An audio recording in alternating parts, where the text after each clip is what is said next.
This is the Farm Hop Life Men's Forum. Monday night. Tonight we're talking about what are we talking about? Mayor stuff. That's the title. And it's number 18, I think. Can't believe we've done this 18 times already. It's weird.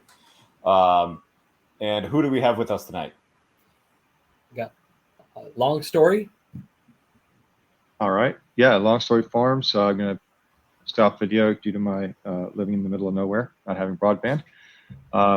Little pork and a pastured pork and poultry farmer in South Carolina. And you can find us at the Old Barn Market on first and third Saturdays and Newberry Farmers Market whenever it's held here in South Carolina. Nice. Thanks for being here, man. And who are you? Dude in the middle.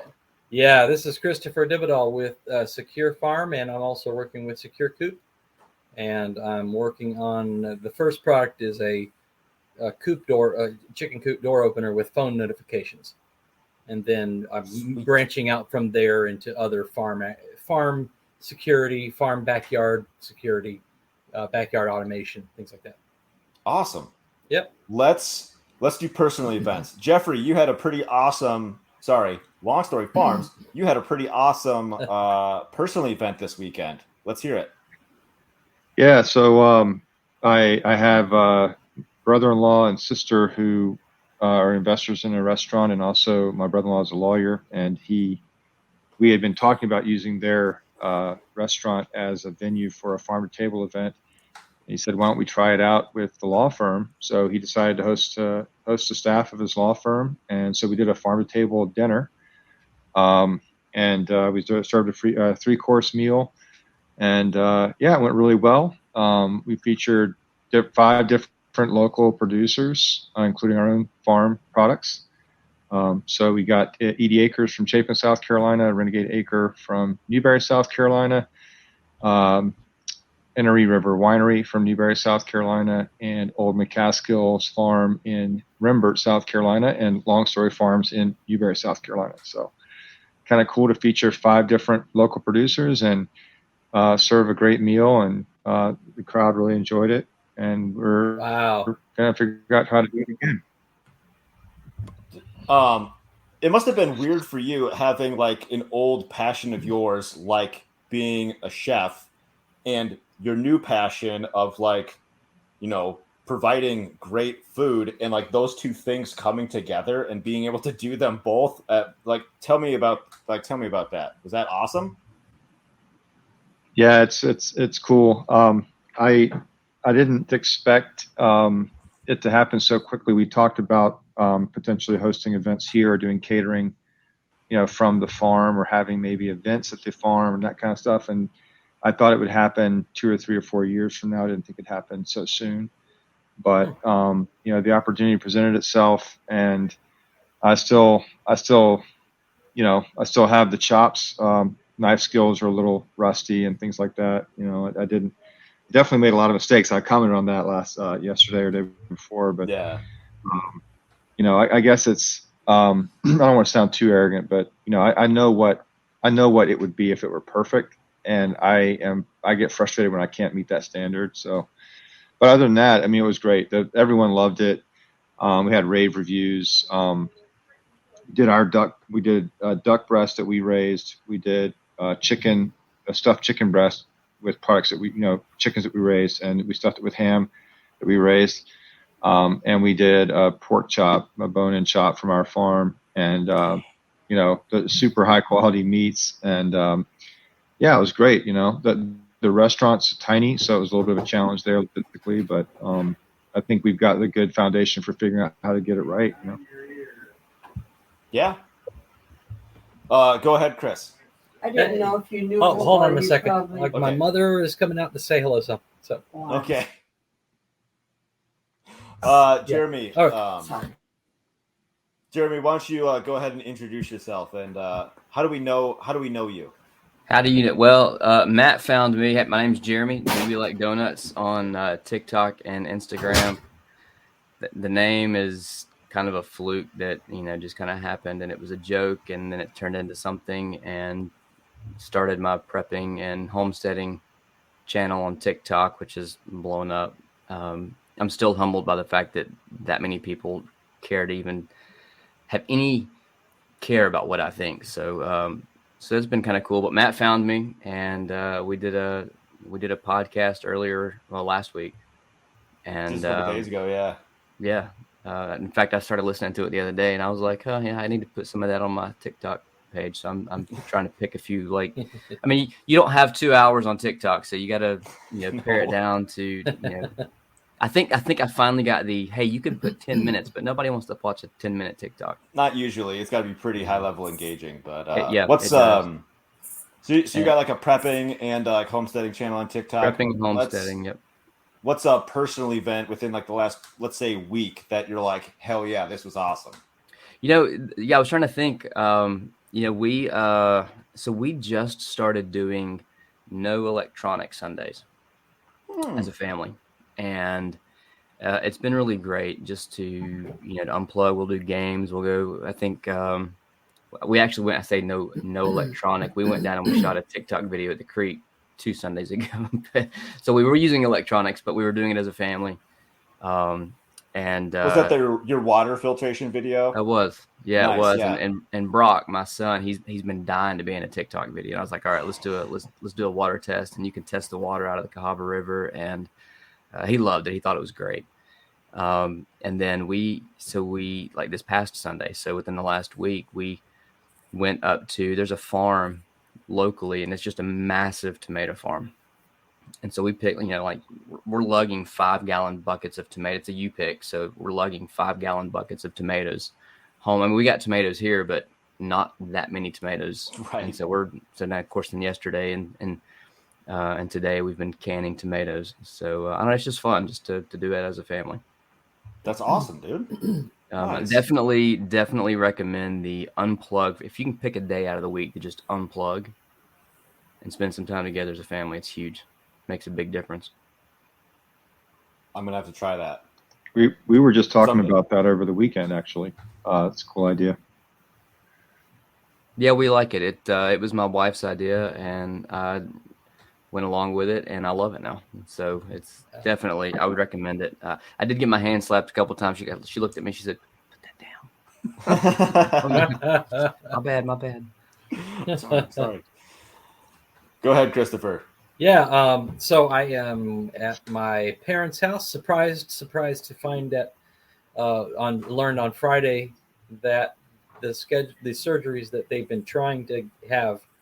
Mom needs a hip replacement. Dad needs a new knee replacement. Those surgeries that they've been trying to get for 3-4 years now, they finally got scheduled, and they both got scheduled within a week of each other. So that's good, I guess. Yeah, so we can get it out of the way. But I've got to think about this, and I said there is no way they don't have the kind of people that would be able to take them places and go around here.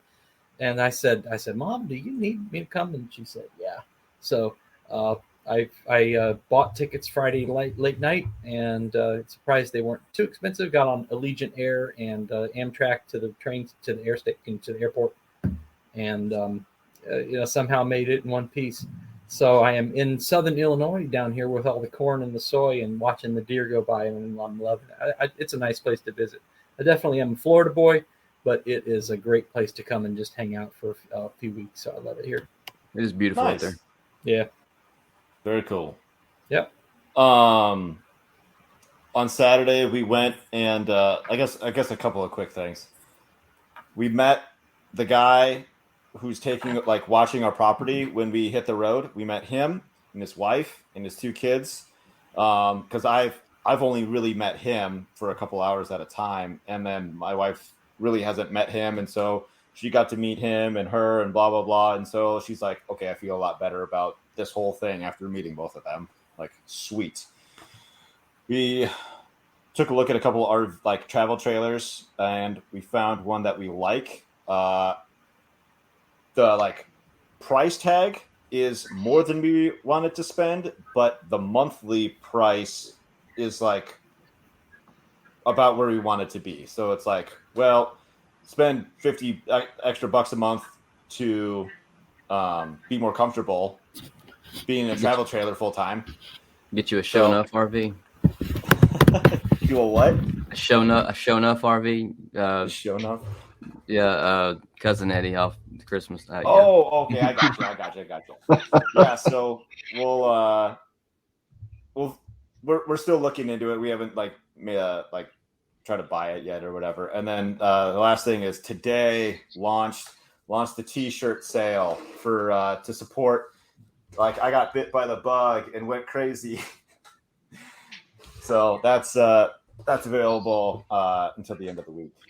And then is it Farm Hop Life shirts? So I'm partnering with 5 people that I've interviewed over the last couple months, things that they've said on the podcast or whatever, and I turning it into a shirt. And so nice.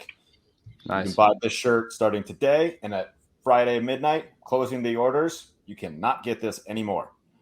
FarmHopLife. It's like a pre-order type. Yeah, it's print on demand. I could extend it, right? But you only get this much of a window to buy it. So that's it. I'm being a dick like that. And next week is going to be an entirely different shirt and blah, blah, blah. So nice. Yeah. Not sure I'll be available next week because I think we're going to be on vacation. I don't remember. I don't know when vacation starts. It's Labor Day. Yep. Mm-hmm. But yeah, anyways, buy a shirt. Help support me, please. Thank you. Christopher ordered one. Hey, Matt, is it Yep. Long story. Is it okay to ask about how the kid's doing? Yeah, man. Lila came home from the hospital 2, 3 some time ago. It feels like we were in the NICU for 7 weeks and finally came home. And she's the eating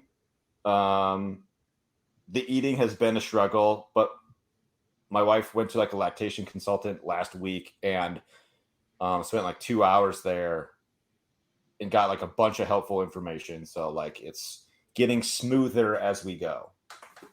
So she's doing cool, man. She's doing awesome. She's so adorable. It kills me every time. I just want to stare at you all time, all day. What number? We got some. Sorry. We got some T-shirt designs coming too soon. Yeah. Yeah. My daughter's kind of a graphic artist, and she's worked on a couple. So I'll share those probably in the next couple weeks. Sweet, dude. I'll be looking for that. That sounds pretty cool. It's interesting to get into. It's something different. Yeah, I have to compare some notes with you on there. Figure that out. Yeah. Yeah. Ask any questions. I'm a total noob, but go ahead and ask any questions. Cool. We did the print on demand for a while, but then we ended up ordering inventory for our t-shirt business. Oh yeah? How did that? It's good. I wear them all the time. Just. Oh sure, right. Yeah. Yeah. So I'm on TikTok and stuff. Yeah, basically it's literally all I wear is t-shirt. I work from home for my normal job, so I wear my t-shirts all. They're super comfortable, but we ended up switching to hiring a screen printer to print ours and holding inventory because it was just the quality was so much better. But we had a little bit of bad luck with print on demand, but I know a lot of people have great success with it. So it's tricky. I wanted to go to a more well, I'll make this comment and then we can move on to the main subject. I wanted to go to a local shop, but the upfront cost was so high when I wasn't sure how many I was actually going to sell. Yep. And it's I am small fish. I have you 3 people here follow me, and that's about it. And so we'll one out of, yeah, there we go. Thanks. And so I'm not gonna order 20 shirts and get stuck with 19 shirts. So yeah, the print on demand is definitely the way to go when you're starting out. Yeah. Yeah. Christopher, you're still muted. Okay. There we go. Okay. Hey. No, since we're talking about shirts, I've got also got shirts and hats. I tried to come up with cute, funny ones. So I had some. I Cute, funny. put my store up during COVID, and so some people asked me to do some masks. So I've got one that says "Bad Science says I have to wear this." Nice. Love it. Bad Yeah. Sciences. I love this. Like it. Out of date now, but I still got them up there. What the heck? I don't know, man. Mask might save you from monkeypox. Can I say that?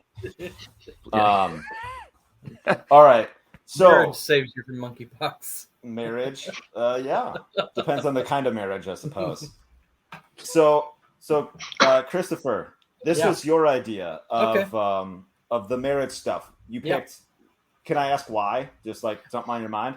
Yeah, I just happened to be listening to the audio book called Boundaries in Marriage. So it was like fresh on my mind, and the topic. And you were saying, what do we talk about? I said, hey, let's talk about the thing I just been thinking about. And why not? It's relevant to men, and it's a struggle, and it's difficult sometimes. And there's a lot of things that we can learn about it for sure. Like, anyone that says they have marriage figured out's lying. Yeah, all right. Yeah, even like it reminds me of this. Like, does anybody remember Dane Cook? There was like this. He's a washed-up comedian now, so it's fine. He was like, there's this old guy, like, and his wife, they were both like in their 80s, and like he was like asked them to take their picture or whatever, and so he's like taking their picture, and old guy gives his wife like a big old kiss on the cheek, and she just like lights up, and he's like, hey man, like what's your secret? He's like, cheat. Like, that's not an answer. Do I keep cutting out? You're cutting in and out. Okay, well, pretend that same silence that I experienced, that's about appropriate for that Dane Cook joke. So I don't know. That's just that I don't know why that stuck with me. It's a dumb thing. I think, man. Did we touch on this last week, Christopher? Like,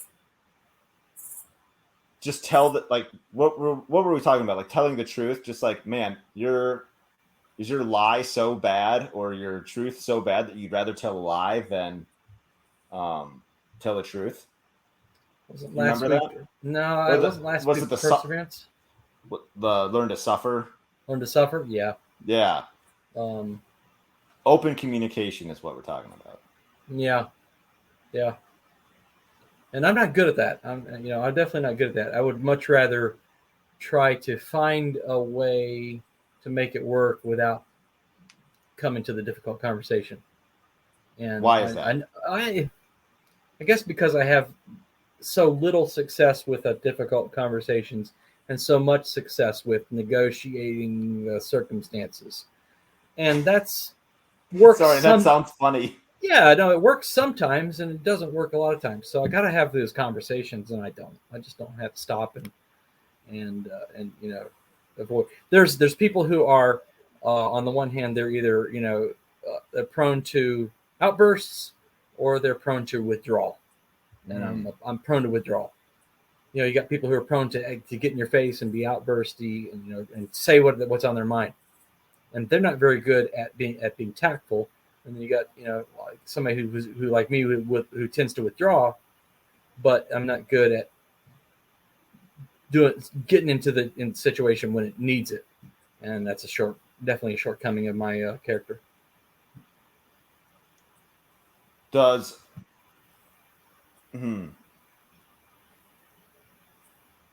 Sorry, I'm like trying to figure out how I want to phrase this question without like being like too personal. Go for it. Okay. Is that something like, how does your wife deal with that then? Like, how does she get you to unwithdraw? She's also the same way. Oh, that makes it interesting. Y'all both just kind of back up and yeah. And... What the hell do you two talk about? Yeah, we actually don't talk all that much, and it's something I want to work on, something I want to improve on. I definitely, Gotcha. I find her thoughts to be interesting, but Yeah. To be frank and honest, we went through a lot of years of struggle and pain, and this has been the best year we've had. Dude, nice. Yeah. So, good. We've been married almost 22 years, and most of that has been just a challenge. A lot of growth in myself. I had to learn to just, in a good way, withdraw, like shut up, instead of complaining. Just shut up and learn about boundaries. And so that book on boundaries is useful for me. It's the idea that I can't make her do things, but I can refuse to allow myself to be violated in certain ways, or I can refuse to go along in certain ways, or decline to go along. Okay, I'm not going to say you can do whatever you want to do, but here's what I'm going to do. If you do this, here's what I'm going to do. This is what I'm going to do, and you may or may not like it, and that's just tough. You have to hold to your boundaries like you would a fence to your yard. They say strong fences make good neighbors, and so that's the concept. Is saying, I love you enough to not build only a fence with you. Yeah, build a fence with you. Not only not allow you to control and run over my life, but also it works the other way as well, so that I know how to better hold myself to if she doesn't want something, then I have to respect her boundaries. So it's a healthy way of interacting with people, and I just really appreciate it. Does anybody here know what empathic listening is? I would assume listening with empathy. Yes, very good. So we got a little help last year, and the big key for me was learning how to be empathetic and listening. Like, if you're going to listen, like, this is how you listen. And when it's just been kind of interesting learning that process. Long story. What is it that you have to share about? Well, I liked what Chris was saying about boundaries. I think one of the things that I hear a lot of people say about marriage is it should be unconditional love, and I think that we should have unconditional love for people in general, and especially for our spouse and our family. But to me, it's a complete fiction to assume that my wife can do anything at all anything at all, and it will not change our relationship. Kind of like what Chris was saying, you cannot, like, there are things that are deal breakers. And I feel like stating, kind of, this is my deal breaker, setting those boundaries, whatever it is, whatever you want to call it. I think that that's a healthy thing to think about, giving yourself the option of saying, hey, this is what I would consider a bridge too far in our relationship. I would still love you, but this is something I can't tolerate. I think that's something that we need to know, I guess the other comment I have is, I think there's this assumption when you're young and in love that you're going to figure out a way to agree on everything. And I think we learned early on to fight, to have a fight and be able to go, all right, that's it, fight's over. But we didn't really learn until very recently to stop assuming that the other believed the same thing or way that we did about whatever question, from the trivial to the very, very important. So those are kind of a couple of things I think I've learned over the years. That makes a lot of sense, and then that kind of ties into the empathic listening, where like the discussion is over once the person who brought up whatever subject is bothering them feels heard, like actually heard, not just like, yeah, I heard you. No, like, I heard you, right. Until they feel like they've been heard and they have like no more to say. So what about you, Jeremy? How long have you been married? 15 years in October. Dang, dude, nice. So we hit 15. I got married at a young age, 21. Yep, that would be 20. Yep, that would be 15 years ago. So my wife's a little bit older than I am, but we got married at a young age, and marriage is a struggle. It's a challenge. It is a long game, and you have to adapt along the way and call audibles and figure things out. And it's, let me see if I can fix this background noise. Nope, we got it. Is that any better? It was long story side, had the background noise. That's fine. I'll put the headphones in anyway. All right. So sound great. Perfect. But I can't do this. I can't do the headphones. It sounds weird. Okay. Sorry. But yeah, what was the question again? I thought I just asked about how long you've been married, and you said 15 years. Okay. Yeah, there you go. 15 years. Yeah.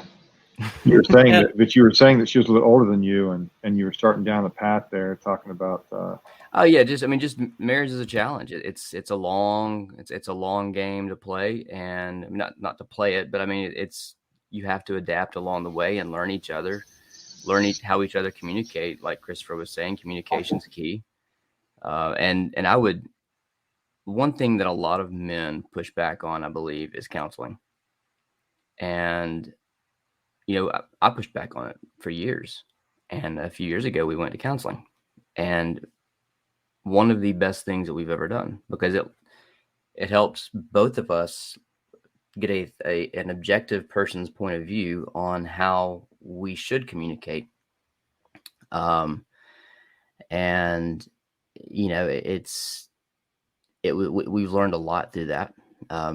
Me, for example, is like, I want to feel desired, but like I don't feel like there's any real desire, and I was made to understand that, well, you desire someone because of how they make you feel, right? Why? So it's on me that I don't feel desired. I need to step out and make her feel desired, and that's reciprocated to me. Stuff like that. I mean, stuff that you're not born with that knowledge. You've got to learn it. You've got to pick it up and communicate and see, how best to communicate with each other. One thing you said that you have to adapt and change, and I know it's almost a cliche, but there's that saying that essentially you'll be in 5 or 6 different relationships in your life, and you'll be lucky if they're with the same person. You guys heard that before? Yeah, I think you've mentioned that. Yeah. So the way it was told to me, as a friend of mine said that he knew a Jewish woman whose family had lived through the Holocaust, and she was a psychologist, and he had this whole backstory about it. But he said that she had used that line that you would be in 7 or 8 serious relationships in your life, and you'd be lucky if it was with the same person.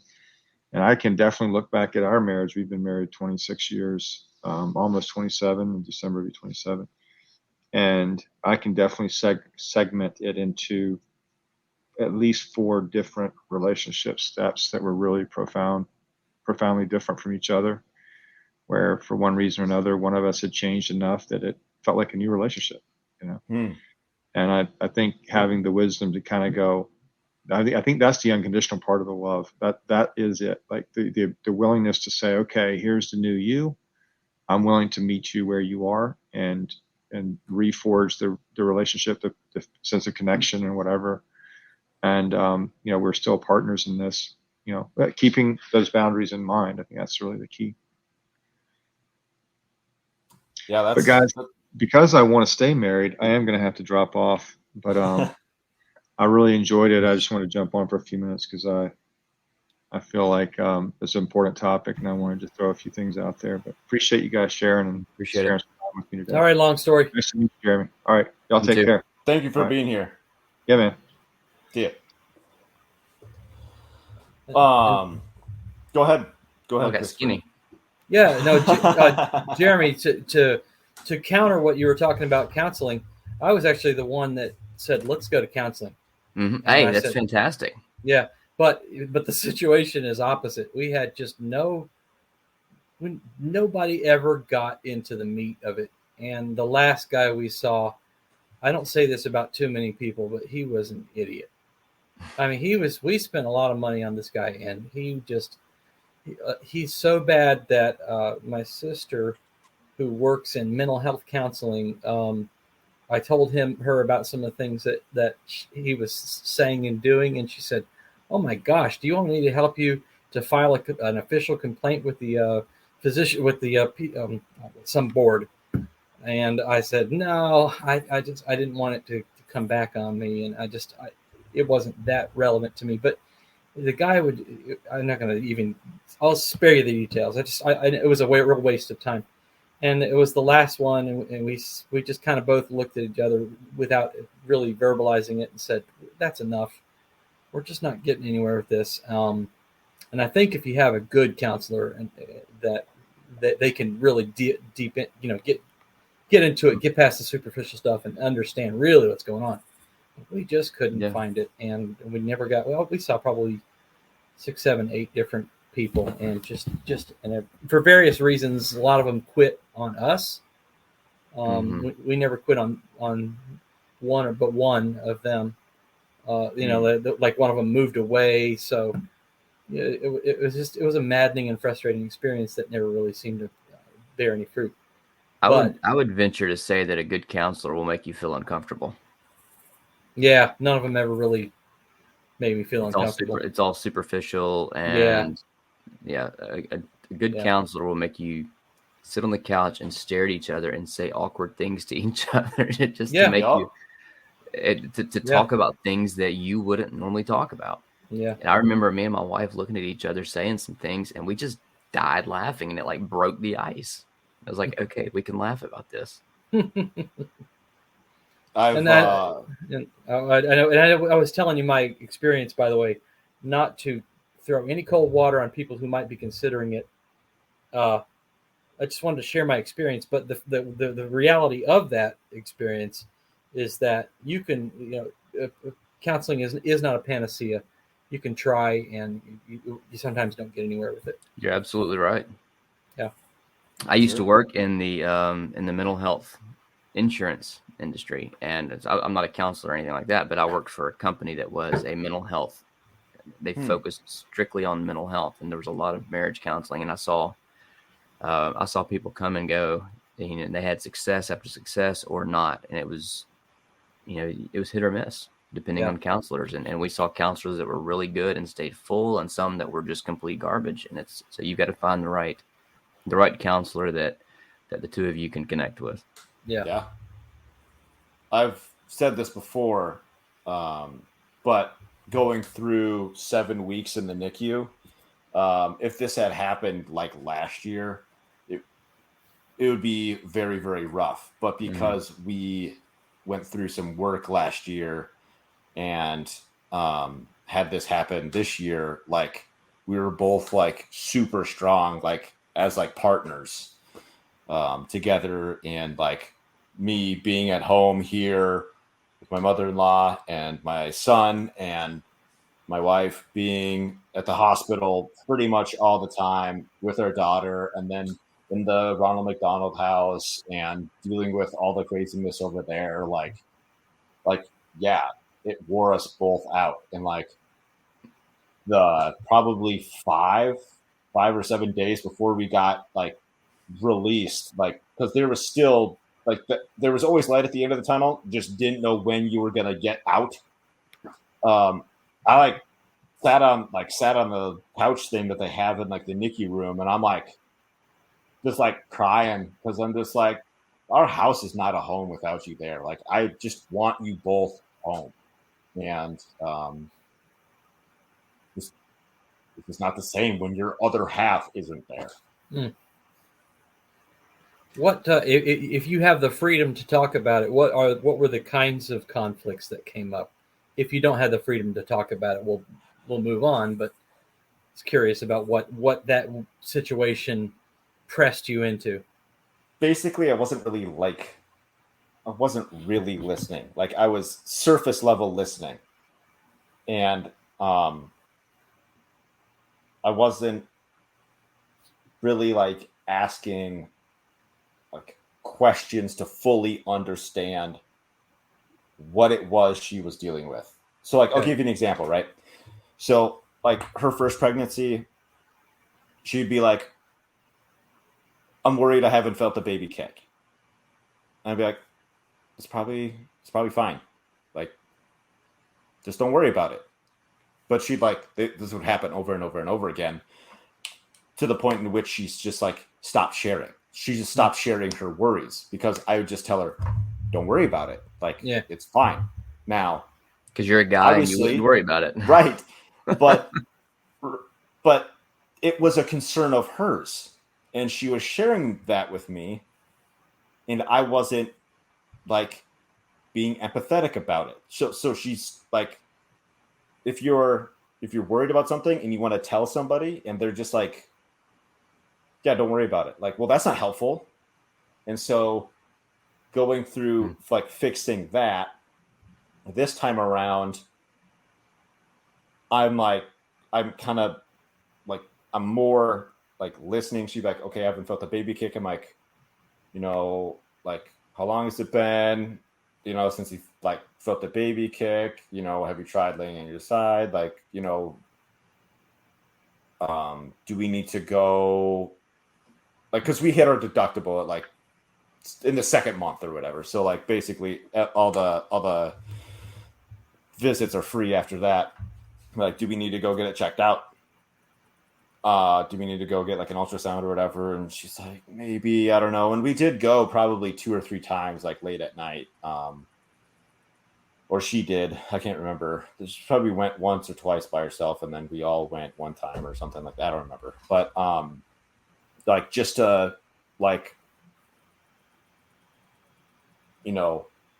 share that worry in a sense. And to be totally fair, so like, let's say a lot of people have this similar anxiety of like, somebody, like, you text like your friend or your wife or whoever, and they normally text you back.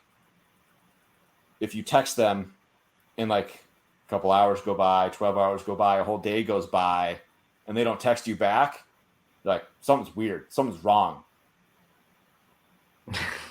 I'm worried. So it's, for her, it's kind of the same thing. She's like, they normally, like, the baby's normally kicking, that kind of thing. It's weird. I'm like, okay, yes, like, I can understand that part. Yes. And so you just have to see people's worries and concerns through their eyes and not yours. Like, so, especially when it's your wife. Yeah. That's a challenge. I have heard of that. Now that you're talking about it, it's familiar, but I don't remember how you approach that. I don't remember how you come into the empathetic listening. I think it's something like, I hear you saying blah blah. Yes. Do you mean blah blah? Is that how it's approached? That is pretty much it. Yep. Yeah. I was going to do a TikTok about it, and I even did like I had like a whole thing, and it just like didn't flow right, and so I never like published it. I'll probably redo it and do like a whole like a 60-second, 2-minute thing on like how to be an empathetic listener, essentially. Yeah. I'd watch that. It takes a lot of practice, because it is not how people communicate. Like, normally you speak, somebody's like kind of listening and then makes a response. This is all basically one person talking and a person more or less repeating word for word what they said. Like, so it clicks. Or thought for thought, not necessarily word for word.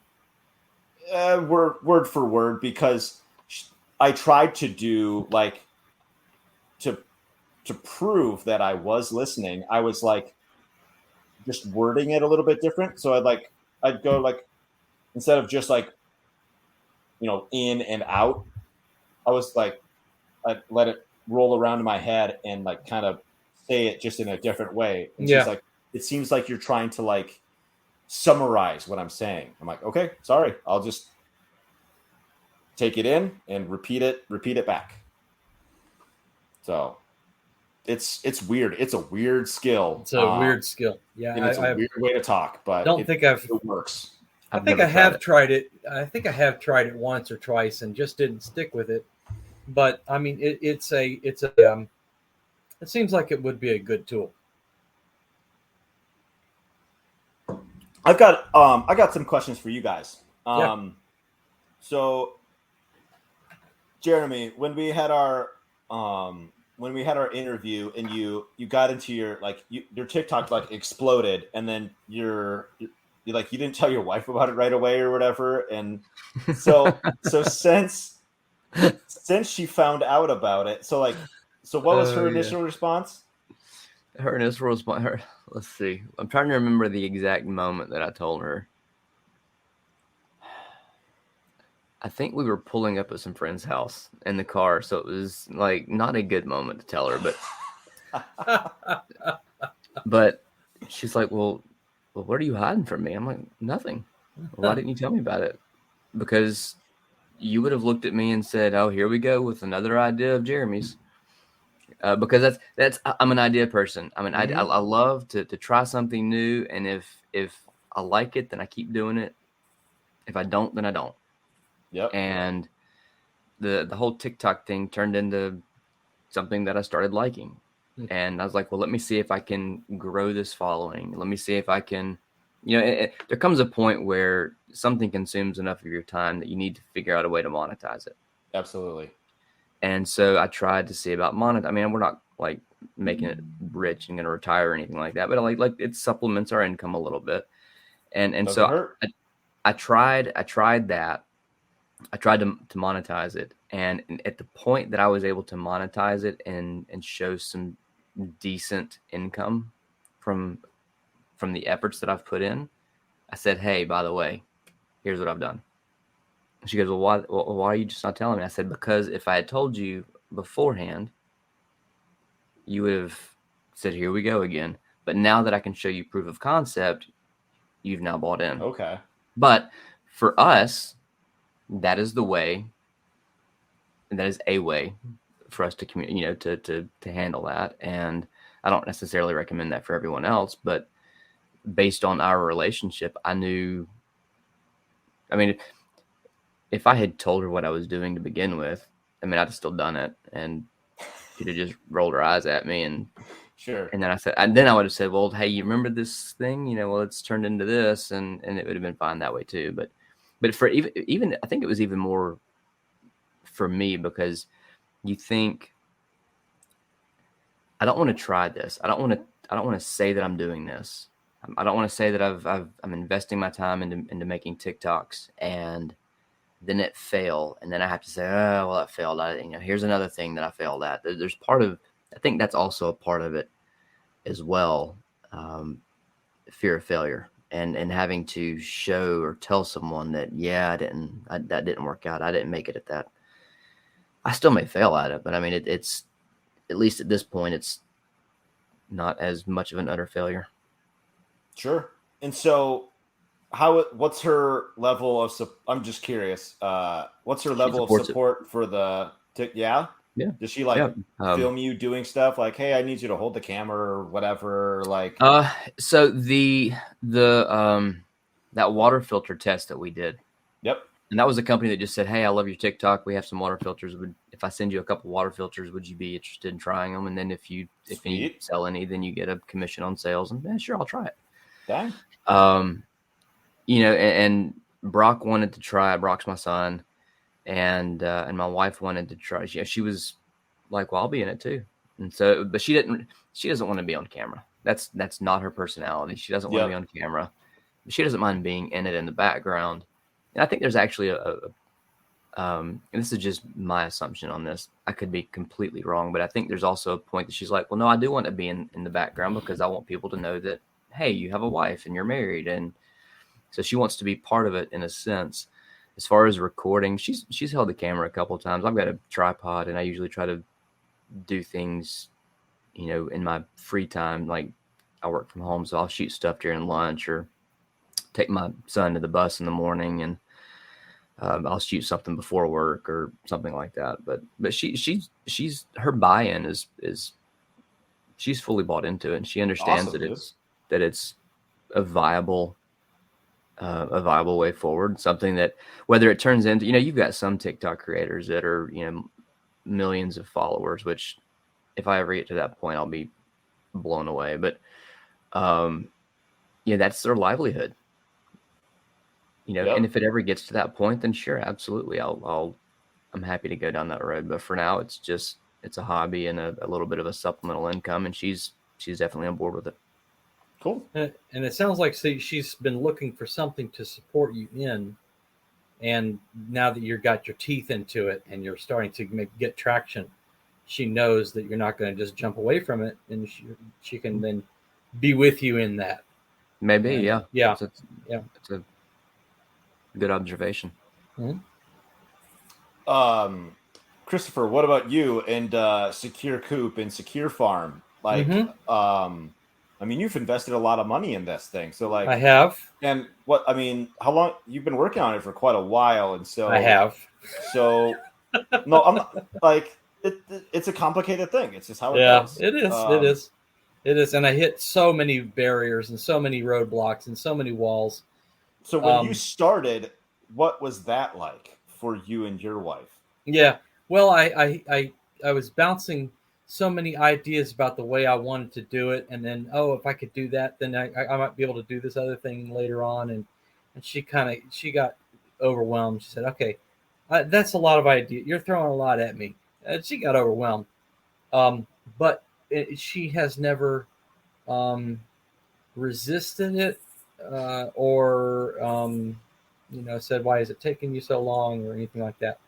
She's I would love more support from her on that, but I'm not getting resistance, and she'll ask me about it every now and then, which is always wonderful to hear, to be able to talk about it, because this week I'm doing the monitoring and this week I'm doing this and that, so I really like that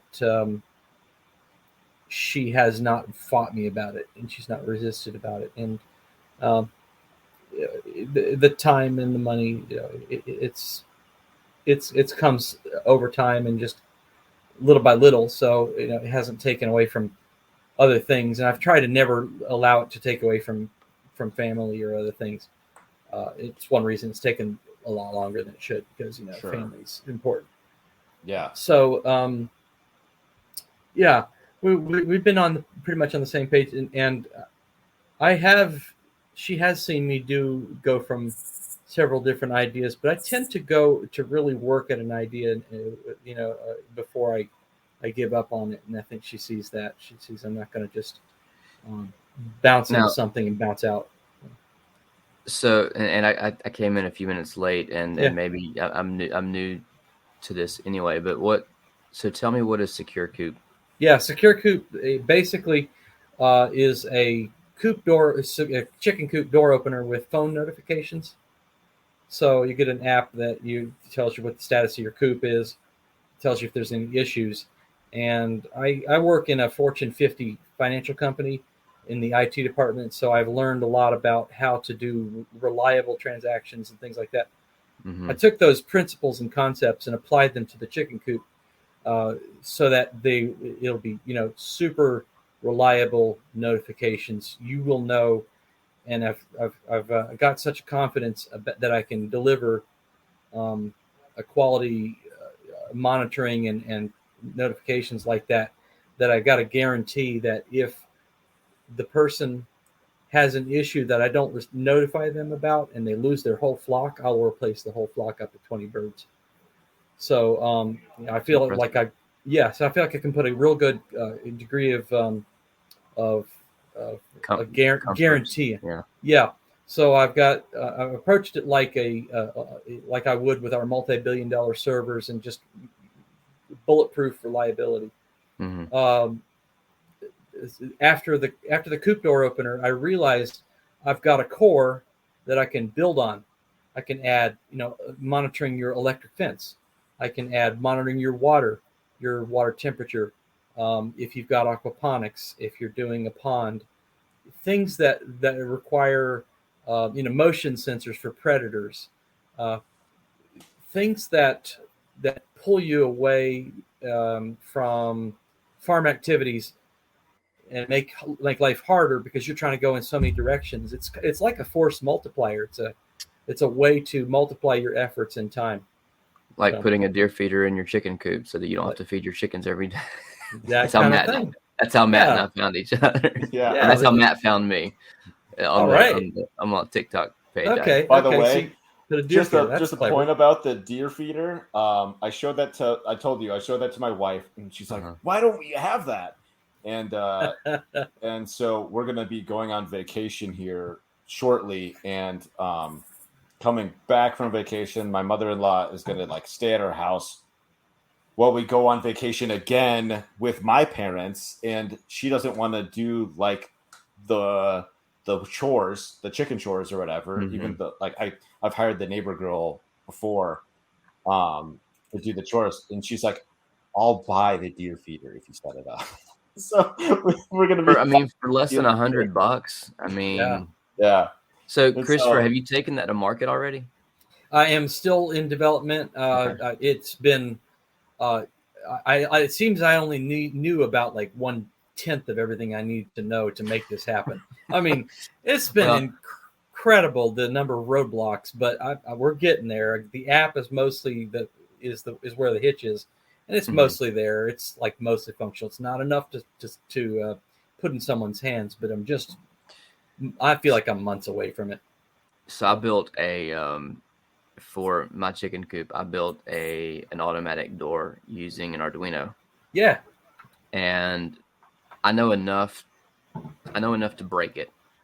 And it took entirely too much time. And there's I can't remember which brand it is. I was trying to look it up real quick. There's a couple of those out there already that exist, the automatic chicken doors, but they're unreliable. I read some reviews and they're unreliable, and I'm like, well, why would I spend $200-$300 on this? Yeah, exactly. I had the same thought, and I'm thinking to myself, put up an electric fence. Oh yeah, there you go. And so I'm just thinking to myself, I could build something that would be reliable, and then I had the next thought was, and then I should sell it. Right. So yeah, hit me up, and with issues that you're having with yours, I found about 50 ways not to open a coop door. So I could tell you all kinds of ways not to do it and mistakes and things like that. So if you're having problems with it, just hit me up. Yeah. So is your wife involved in it, in the building of it or anything, or is it? No, at this point it's only me because it's all my intellectual head, and my notes, and I would love more help, but I can't. I got one guy in Germany who is working on the app because I got it most like 80% done, and things weren't still right, and I had brought him in. So I will get her involved, especially the kids. I've got 3 teenagers now, and they'll be able to join me in soldering and cutting wires and putting stuffing in the boxes. So it can be a family thing, and I think she will too. That's what I was going to say. Is anytime you can bring them in to help is huge. And so I mentioned the T-shirt company, which, by the way, this T-shirt company is probably going to be going by the wayside because people aren't buying T-shirts these days. Well, damn it! Like it is. I know, man. I know. Look, they may buy. I got the bug shirts. They may buy those. I have no idea. But we launched our T-shirt company last year, Pure Bama Apparel, and there's a long story behind how we got there that I won't necessarily go into, but it was something that was a dream that I had, and I told my wife about it, wanted to do this, and she was on board. And so on Saturdays we go out we have a local farmers market. We garden, but we don't have enough excess to sell at a farmer's market, but we have a great local farmer's market. And so I know the guy, and I said, well, hey, can we come sell T-shirts down there? Like, it's a local company. We're based in the city. He goes, well, we need stuff that's handmade. I said, well, I designed them and have them printed here. Is that close enough? He said, good enough for me. So we sell T-shirts down there. But we all, me, my wife and son, we get on there on Saturday mornings and we peddle T-shirts. And, but it's a family thing. Like, so anytime that, and my son, he wants to, he's like, well, hey, can I make some money? And I'm like, if you sell T-shirts, if you stand up and you talk to people and you take their orders and bag up the shirt and absolutely, I will happily pay you. And yeah, so it's become a family thing. So which I think is Nice. all that to say is that it's huge. I think anytime that you can bring them in. Yeah, Yes. yeah. And but the flip side of that is I've heard of, you want to avoid treating the spouse as an unpaid employee. They are your partner in life, and they are not. Perhaps their role in the business is subservient in that it's like not the head, and you're not making all the decisions. But at the same time, she's more than an unpaid employee. She is An a equal. person. I mean, Yeah, it's is an equal. yeah. Yeah. And you can bounce ideas off of her, and if you can listen, say, hun, I'm getting overworked here, and I'm gonna take a break. Yeah. I thought that was Wow. a dog ground at first. No, it's a motorcycle driving by. Through a cornfield? We're on a street, and there's a cornfield back that way. But there was a second there that I thought that was a dog about to rip your leg off. Oh, he's coming back. A loud motorcycle. So. Oh man. Yep. So yeah, but equal partners that you can bounce ideas off of, and sharing the profits of the business. Yeah. Share the profits of the business. Just don't take them for granted. You can't take them for granted. They are, they are the most valuable person in your life. So Invaluable. Yep. Yeah. What's funny is when I'm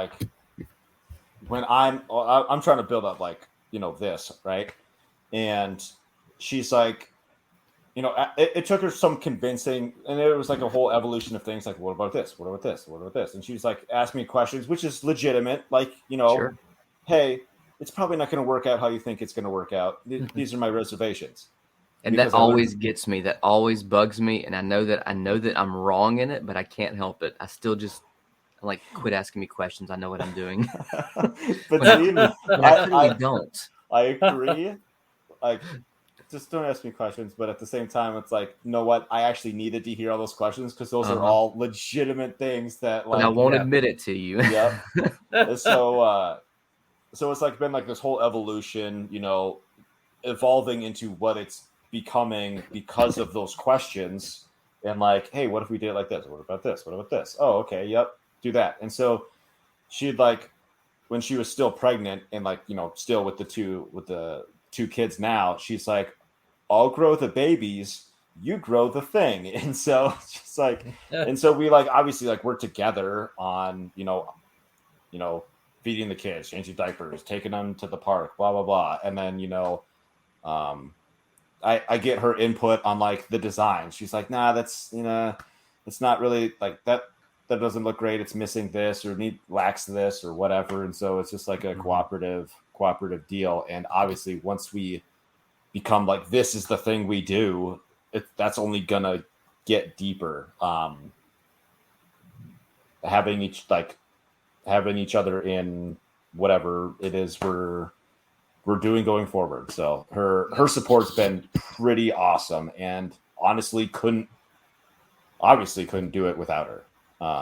Because if she's just not if she's not on board, well, then I'm gonna be kidnapping her and the kids in a travel trailer and hitting the road, traveling across the country. Sounds like a terrible idea. Wow. Yeah. You don't want to kidnap them. Nope. Yeah, and my wife has said that she knows that she can tell that I'm happiest when I'm working on this. Even when it's at its most frustrating, it is an excellent outlet for me to work on this stuff. And it's just, I'm really enjoying it. I'm growing and learning a lot. And she's eager for me to be able to quit my job so I can do that full time. Yeah. She's very supportive of Dang. that. Yep. That's awesome. That level of support. I have to bring the receipts though. I can't just hey, we're going to quit. Right. I have to be able to show steady income, but I think it'll happen. Nice. Yeah. My wife's just encouraging me to quit to go make more money somewhere else before we leave. So yeah. Is there anything you guys wanted to touch on or wrap up on before we plug our stuff? I would just say to grab that book by Henry Cloud, Boundaries in Marriage, because it's eye-opening. Sure. Yeah. Very nice. Are you going I'll to definitely provide read Are you going to send me a link? Because I'm not. I'll send you a link. Yeah, I'll send you a link. Cool. I'll put that in the show notes.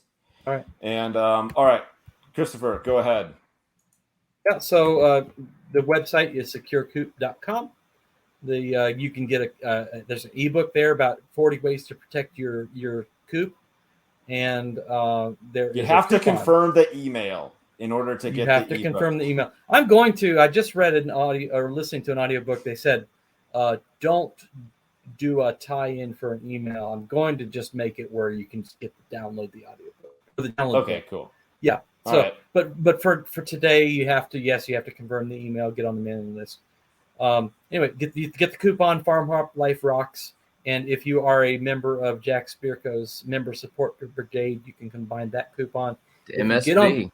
MSB. And if you get on the mailing list, you'll get an early bird coupon, so you can put 3 in 1. I'm running deals. Running deals, building that up before the launch. Yep. Nice, awesome. Matt and I made the connection the other day that we both listened to the Survival Podcast for many, many years. And that's I think kind of how we both ended up getting into where we are now. Is that right? Yep. Prepping, gardening, permaculture. Ah, nice. Yeah, that was what it was. Permaculture. That was what opened my eyes to permaculture. Yeah. He was. Yeah. It was, yeah. I had heard. I had been prepping permaculture and gardening before Jack, but it was very early on. It was like 2009, 2010.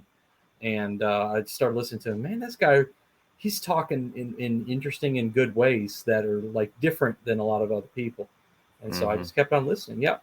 I listened to him almost daily on my drive to work. Excellent. Awesome. Jeremy, go ahead. You got my Pure Bama apparel up there too. Look at you now. I hope I heard that. No, right. that's fine. That's fine. Yeah, but if you don't live in Alabama or don't have ties to Alabama, it may not be of any appeal to you. I'll wear it ironically because I've never been.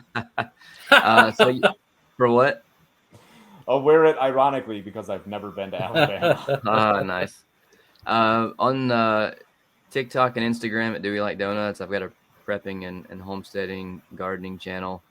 And then, we've got a t-shirt company that, we started last year that if you want 20% off that, you can go through the link in the bio on my TikTok channel at Do We Like Donuts and get 20% off that way. Nice. Is Pure there Bama. Is there a website with that or no? Purebama.com. Purebama.com. Nice. Mm-hmm. I'll change that for next time. No, you're good. I appreciate that. So, yeah, no problem, man. And, hey Matt, what coupon did I put on your? I know we keep saying the coupon, but I don't remember what the amount was. I thought it was like 10 or 20 or something. Like 50% off, something like that. It was like 100.